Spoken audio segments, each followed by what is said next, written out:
Welcome to Man Does Tech, where I solve the problems you didn't even know you had. You start by confirming prerequisites. Know whether the phone is Android or iOS and the exact OS version. Once done, open Settings and go straight to About Phone or General About. Make sure to record the device name, build number, and any visible RAM or storage summary. This initial data guides which tools and commands you'll use next, so don't skip it. Accurate model info prevents using incompatible apps or commands later. Now you dig deeper. On Android, check Settings Memory or enable developer options and inspect running services.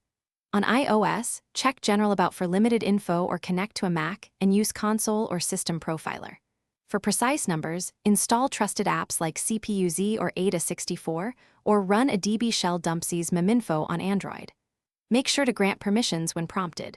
These tools report total RAM, available RAM, and how much apps typically use, which explains real-world performance. Finish by verifying values.